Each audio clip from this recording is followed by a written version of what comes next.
जय श्री कृष्ण। आप सभी को श्री कृष्ण जी अर्जुन जी को यह समझाते हैं कि मनुष्य अक्सर अपने अतीत की स्मृतियों में फंसकर वर्तमान को खो देता है। बीते हुए क्षणों का बोझ मन को धीरे धीरे कमजोर बना देता है। कोई पछताव में जीता है, कोई बीते सुखों को पकड़कर बैठा रहता है। पर श्री कृष्ण जी स्पष्ट करते हैं कि अतीत से सीख लेना बुद्धिमानी है, लेकिन उसी में उलझे रहना अज्ञान है। जो व्यक्ति वर्तमान क्षण में पूरी जागरूकता के साथ कर्म करता है, वही भविष्य को उज्जवल बना सकता है। वर्तमान ही एकमात्र ऐसा समय है जिस पर मनुष्य का अधिकार है। अतीत केवल पछतावा देता है और भविष्य चिंता। वर्तमान को स्वीकार करने से ही शांति मिलती है। यह बोध अर्जुन को मानसिक स्वतंत्रता का अनुभव कराता है। जैसे वर्षों से बंधा कोई मन अचानक खुली हवा में सांस लेने लगा हो। गीता में श्री कृष्ण जी यह भी बताते हैं कि मनुष्य को अपने भीतर की आवाज सुनना सीखना चाहिए। बाहरी शोर इतना अधिक है कि सत्य अक्सर दब जाता है। समाज, लोग, परंपराएं और परिस्थितियां लगातार अपने अपनी मत थोपती है। हर कोई कुछ न कुछ कहता है, पर उस शोर में आत्मा की आवाज बहुत धीमी लगती है, पर वही आवाज सबसे सच्ची होती है। आत्मा की आवाज ना तो चिल्लाती है, न डराती है, वह शांत होती है, स्पष्ट होती है। जो व्यक्ति उसे सुनना सीख लेता है, वह भ्रमित नहीं होता। आत्मा का मार्ग कभी गलत नहीं होता। अर्जुन को यह शिक्षा भीतर से आत्मनिर्भर बनाती है, क्योंकि अब उसे हर निर्णय के लिए बाहर सहारे की आवश्यकता नहीं रह जाती। श्री कृष्ण जी अर्जुन जी को यह भी सिखाते हैं कि जीवन में हर दुख का उद्देश्य मनुष्य को तोड़ना नहीं, बल्कि बदलना होता है। दुख मनुष्य को गहराई से सोचने पर मजबूर करता है। सुख में मनुष्य अक्सर सतही हो जाता है, अपने भीतर झांकना भूल जाता है। दुख ही वह शक्ति है जो भीतर छिपी संभावनाओं को बाहर लाती है। पीड़ा से गुजरकर ही करुणा जन्म लेती है। जिसने स्वयं दुख को समझा, वही दूसरे के दुख को पहचान सकता है। यह समझ अर्जुन के हृदय को और व्यापक बना देती है। वह केवल एक योद्धा नहीं रह जाता, बल्कि एक संवेदनशील मनुष्य बनने लगता है।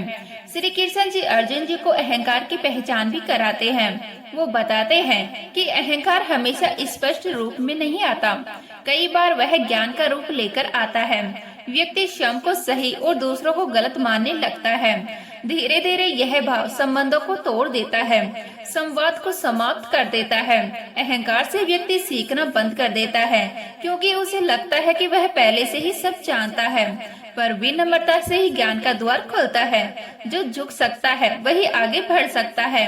अर्जुन इस शिक्षा से और अधिक ग्रहणशील बनता है। उसके भीतर सुनने की क्षमता बढ़ती है। गीता में श्री कृष्ण जी अर्जुन जी को यह गहरी बात समझाते हैं कि हर व्यक्ति को अपने जीवन की गति स्वयं तय करनी होती है। किसी और की छाल देखकर अपने कदम तेज या धीमे करना स्वयं के साथ अन्याय है। कोई जल्दी पहुंचता है, कोई देर से। किसी का मार्ग छोटा होता है तो किसी का लंबा, पर असली महत्व इस बात का है कि मनुष्य अपने मार्ग पर ईमानदारी से चलता रहे। तुलना करने से केवल थकान मिलती है, भीतर एक हीनता जन्म लेती है और यात्रा का आनंद खो जाता है। धैर्य के बिना कोई भी यात्रा पूरी नहीं होती। अर्जुन को यह दृष्टि भीतर एक स्थिरता देती है। उसे एहसास होता है कि उसे किसी और की कहानी नहीं, अपनी कहानी पूरी करनी है। श्री कृष्ण जी अर्जुन जी को मौन का अर्थ भी नए रूप में समझाते हैं। वो कहते हैं कि मौन केवल शब्दों की अनुपस्थिति नहीं, बल्कि चेतना की उपस्थिति है। जब मन वास्तव में शांत होता है, तब मौन अपने आप उतर आता है। उसे ओढ़ना नहीं पड़ता। मौन में ही आत्मा स्वयं से संवाद करती है। वो प्रश्न उठते हैं जिन्हें शब्दों में कभी कहा ही नहीं गया। अत्यधिक बोलना ऊर्जा को बाहर बहा देता है, मन को खाली कर देता है। मौन से भीतर की शक्ति संचित होती है और यही शक्ति कठिन समय में सहारा बनती है। अर्जुन को पहली बार समझ आता है कि चुप रहना कमजोरी नहीं, बल्कि गहरी सजगता हो सकती है। श्री कृष्ण जी अर्जुन जी को यह भी बताते हैं कि जीवन में अनुशासन को बोझ की तरह नहीं, बल्कि सुरक्षा की तरह देखना चाहिए। अनुशासन जीवन को सीमित नहीं करता, बल्कि उसे दिशा देता है। बिना अनुशासन की स्वतंत्रता भी अराजकता बन जाती है, जहाँ मन भटकता रहता है और ऊर्जा बिखर जाती है। नियमितता से मन स्थिर होता है और स्थिर मन ही सर्जन कर सकता है। अनुशासन आत्म सम्मान को जन्म देता है, क्योंकि जब मनुष्य अपने ही बनाए नियमों का सम्मान करता है तब वह स्वयं का सम्मान करना सीखता है। यह शिक्षा अर्जुन को भीतर से संगठित बनाती है, जैसे उसके विचारों को एक क्रम मिलने लगा हो।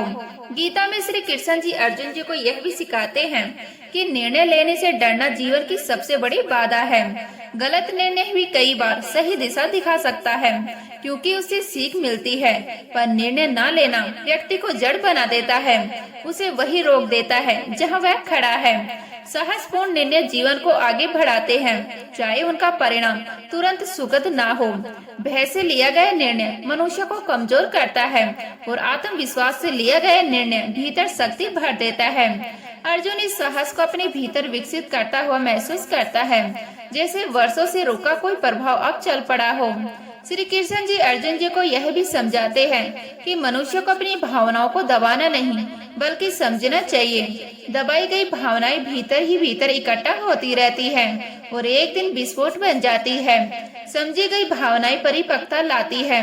क्रोध, दुख और भय शत्रु नहीं होते, वो संदेश लेकर आते हैं। यदि मनुष्य उन संदेशों को समझ ले तो वही भावनाएं कमजोर पड़ जाती हैं। भावनाओं का संतुलन ही मानसिक स्वास्थ्य है। अर्जुन को यह एहसास होने लगता है कि भीतर की लड़ाई भावनाओं को मिटाने के लिए नहीं, उन्हें समझकर संतुलित करने की है। अर्जुन इस संतुलन को धीरे धीरे अपने भीतर उतरता हुआ महसूस करता है। अब वह यह समझने लगता है कि जीवन में हर संबंध केवल साथ चलने के लिए नहीं होता, बल्कि कुछ सिखाने के लिए भी आता है। श्री कृष्ण जी उसे बताते हैं कि कुछ संबंध हमें प्रेम का अर्थ समझाते हैं, कुछ हमें धैर्य और क्षमा सिखाते हैं, और कुछ संबंध ऐसे होते हैं जो बहुत कम समय के लिए आते हैं, पर उनकी सीख जीवन भर साथ रहती है। हर साथ छूट जाना असफलता नहीं होता, कभी कभी दूरी ही सबसे बड़ा शिक्षक बन जाती है। जब कोई दूर जाता है तब मनुष्य स्वयं के भीतर झांकना सीखता है। यह समय अर्जुन को भावनात्मक रूप से परिपक्व बनाती है, क्योंकि अब वह टूटे हुए संबंधों को दोष या पीड़ा की तरह नहीं बल्कि सीख की तरह देखने लगता है। गीता में श्री कृष्ण जी अर्जुन जी को यह भी बोध कराते हैं कि मनुष्य का मूल्य उसके पद से नहीं उसके चरित्र से तय होता है। पद समय के साथ बदल जाते हैं, आज है तो कल नहीं भी हो सकते, पर चरित्र वह होता है जो जीवन भर साथ चलता है। कठिन परिस्थितियां ही चरित्र की असली परीक्षा होती है। जब सब कुछ अनुकूल होता है तब सत्य और धर्म पर टिके रहना आसान होता है, पर जब हालात विपरीत होते हैं तभी मनुष्य का वास्तविक स्वरूप सामने आता है। दिखावा बहुत जल्दी बन जाता है, पर बहुत जल्दी टूट भी जाता है। अर्जुन इस सत्य को गहराई से आत्मसात करता है और समझने लगता है कि उसे दिखने वाला सम्मान नहीं बल्कि भीतर से मिलने वाली स्थिरता चाहिए। श्री कृष्ण जी अर्जुन जी को सेवा का अर्थ भी नए दृष्टिकोण से समझाते हैं। वो कहते हैं कि सेवा का अर्थ स्वयं को छोटा करना नहीं होता, सेवा से व्यक्ति भीतर से बड़ा बनता है। निस्वार्थ सेवा अहंकार को धीरे धीरे गलाकर समाप्त कर देती है। जो सेवा करता है वह अकेला नहीं रहता, क्योंकि उसका संबंध केवल स्वयं से नहीं पूरे समाज से जुड़ जाता है। सेवा से समाज में संतुलन बना रहता है और यही सेवा धर्म का वास्तविक आधार है। अर्जुन इस भाव को अपनाने लगता है और उसे पहली बार अनुभव होता है कि देने में जो शांति है वह पाने में नहीं होती। श्री कृष्ण जी अर्जुन जी को यह भी समझाते हैं कि मनुष्य को अपने लक्ष्य के प्रति ईमानदार होना चाहिए। लक्ष्य बदल सकते हैं, परिस्थितियाँ बदल सकती हैं, पर ईमानदारी नहीं बदलनी चाहिए। अधूरा प्रयास मन के भीतर अपराध बोध छोड़ जाता है, एक खालीपन पैदा कर देता है, पर पूर्ण प्रयास चाहे परिणाम जैसा भी हो मन को शांत कर देता है। परिणाम हमारे हाथ में नहीं होते, पर प्रयास हमारे हाथ में होते हैं। यही समझ अर्जुन को कर्म में दृढ़ बनाती है। अब वह परिणाम के डर से नहीं, कर्तव्य की स्पष्टता से आगे बढ़ने को तैयार होता है। गीता में श्री कृष्ण जी अर्जुन जी को यह भी समझाते हैं कि भय और श्रद्धा एक साथ नहीं रह सकती। जहाँ श्रद्धा होती है वहाँ भय अपने आप कम होने लगता है। श्रद्धा मनुष्य को सहारा देती है, उसे टूटने नहीं देती। भय व्यक्ति को भीतर से कमजोर करता है, उसे बार बार पीछे खींचता है। श्रद्धा का अर्थ अंधविश्वास नहीं बल्कि एक गहरा विश्वास है। अपने मार्ग पर, अपने कर्म पर और उस शक्ति पर जो हर परिस्थिति में साथ देती है। यही विश्वास जीवन को आगे बढ़ाता है। अर्जुन इस श्रद्धा को अपने भीतर अनुभव करने लगता है, जैसे उसके भीतर कोई अदृश्य शक्ति धीरे धीरे जाग रही हो।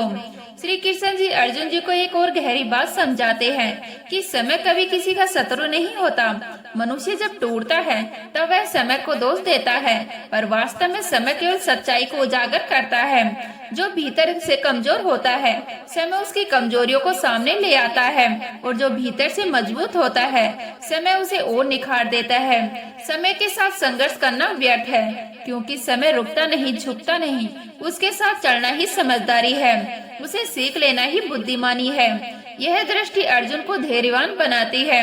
वह समझने लगता है कि जल्दीबाजी में लिया गया निर्णय अक्सर पछतावे बन जाते हैं, और प्रतीक्षा में लिया गया निर्णय गहराई देता है। कृष्ण जी यह भी कहते हैं कि जीवन की हर सफलता शोर नहीं मचाती, कुछ सफलताएं भीतर गढ़ती हैं, बहुत शांत तरीके से, जैसे किसी दिन भय का थोड़ा कम हो जाना, किसी क्षण क्रोध का अपने आप शांत हो जाना, या किसी पुराने घाव का अब उतना ना चुभना।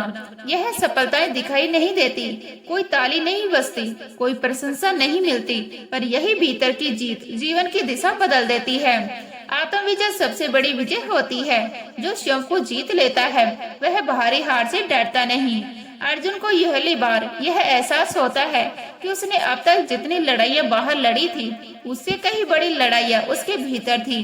गीता में श्री कृष्ण जी अर्जुन जी को यह भी सिखाते हैं कि मनुष्य को अपने दोषों से भागना नहीं चाहिए। दोषों को स्वीकार करना ही सुधार की पहली सीढ़ी है। जो स्वयं को निर्दोष मान लेता है वह सीखना बंद कर देता है और वही रुक जाता है। आत्मनिरीक्षण व्यक्ति को ईमानदार बनाता है, और बिना ईमानदारी के कोई भी परिवर्तन संभव नहीं होता। जब मनुष्य अपने भीतर झांकने का साहस करता है तभी वह सच में बदलता है। यह शिक्षा अर्जुन को विनम्र बनाती है। अब वह स्वयं को श्रेष्ठ सिद्ध करने की कोशिश नहीं करता, बल्कि स्वयं को समझने की कोशिश करता है। श्री कृष्ण जी अर्जुन जी को यह भी बताते हैं कि जीवन में स्पष्टता बहुत आवश्यक है। अस्पष्टता, लक्ष्य और भ्रमित सोच मनुष्य को भीतर से थका देती है। वह मेहनत तो करता है, पर दिशा न होने के कारण परिणाम नहीं पाता। जब मन और बुद्धि एक दूसरे के साथ तालमेल में होते हैं तब निर्णय सहज हो जाते हैं। स्पष्ट मन भ्रम में नहीं उलझता, वह जानता है कि क्या करना है और क्यों करना है। यही स्पष्टता जीवन को सरल बनाती है। अर्जुन को लगता है जैसे उसके भीतर का धुंधलापन धीरे धीरे छट रहा हो। श्री कृष्ण जी यह भी कहते हैं कि जीवन में हर गिरावट असफलता नहीं होती। कई बार गिरना यह संकेत होता है कि रास्ता बदलने की आवश्यकता है। जो गिरकर उठना सीख लेता है वही वास्तव में मजबूत बनता है। स्थायी सफलता उन्हीं को मिलती है जो हार से सीखते हैं, न कि उनसे जो हार से डरकर रुक जाते हैं। निरंतर आगे बढ़ना ही जीवन है, रुक जाना ही वास्तविक हार है। अर्जुन इस सत्य से भीतर तक प्रेरित होता है। अब वह गिरने से नहीं डरता, क्योंकि उसे पता है कि गिरना अंत नहीं संकेत है। जागरूकता से किया गया कर्म ही वास्तव में मुक्ति की ओर ले जाता है। जब मन, बुद्धि और कर्म एक ही दिशा में बहने लगते हैं तब जीवन में एक अद्भुत पूर्णता का अनुभव होता है। तब मन बिखरा नहीं रहता, बुद्धि भ्रम में नहीं उलझती और कर्म बोझ नहीं बनते। अर्जुन का वह भ्रम जो उसे भीतर से तोड़ रहा था धीरे धीरे गलने लगता है। उसके भीतर एक ऐसी शांति जन्म लेती है जो सुनती नहीं बल्कि सजगता से भरती हुई है। वह अब शांत है पर कमजोर नहीं, दृढ़ है पर कठोर नहीं, सजग है पर भयभीत नहीं। यही श्रीमद् भागवत गीता का वह संदेश है जो समय के साथ पुराना नहीं बल्कि हर युग में और गहरा होता चला जाता है। श्री कृष्ण जी अर्जुन जी को यह भी समझाते हैं कि मनुष्य का सबसे बड़ा भ्रम यही है कि वह परिस्थितियों का दास है। मनुष्य अक्सर कहता है कि हालात ऐसे हैं इसलिए मैं ऐसा हूँ, पर सच्चाई इससे उलट है। परिस्थितियाँ मनुष्य के भीतर की अवस्था का ही प्रतिबिंब होती है। भीतर अशांति हो तो बाहर सब कुछ अस्त व्यस्त दिखाई देता है, और भीतर स्थिरता हो तो वही कठिन परिस्थितियाँ भी संभाली जा सकती है। संसार वैसा नहीं होता जैसा हम दिखाई देता है, संसार वैसा होता है जैसा हम भीतर से होते हैं। इसलिए बाहरी दुनिया को बदलने से पहले भीतर की दशा को समझना आवश्यक है। आत्म चेतना ही वह स्थान है जहाँ से स्थायी समाधान निकलता है। अर्जुन को यह ज्ञान धीरे धीरे आत्म नियंत्रण की ओर ले जाता है, जहाँ वह दूसरों को नहीं स्वयं को साधने लगता है। गीता में श्री कृष्ण जी यह भी बताते हैं कि मनुष्य का वास्तविक विकास सुविधा में नहीं असुविधा में होता है। सुख व्यक्ति को थोड़ी देर आराम देता है, पर असुविधा उसे भीतर से विस्तार देती है। जो कठिनाइयों से भागता है वह अपनी क्षमता से कभी परिचित नहीं हो पाता। संघर्ष व्यक्ति को केवल मजबूत नहीं बनाता, वह उसे गहराई भी देता है। बिना तप के कोई भी महान नहीं बनता, बिना चोट के कोई भी परिपक्व नहीं होता। अर्जुन समझता है कि जिन क्षणों से वह डर रहा था वही क्षण उसे गढ़ने आए थे। यह समझ उसे मानसिक दृढ़ता देती है, जहाँ वह पीड़ा से शिकायत नहीं करता बल्कि उसे सीखने लगता है। तो उम्मीद करती हूँ यह वीडियो आपको अच्छी लगी होगी। अच्छी लगी तो लाइक करें, शेयर करें, नए हैं तो प्लीज सब्सक्राइब कर लीजिएगा। मिलते हैं इसी तरह की नई वीडियो के साथ, तब तक के लिए जय श्री राधे कृष्ण।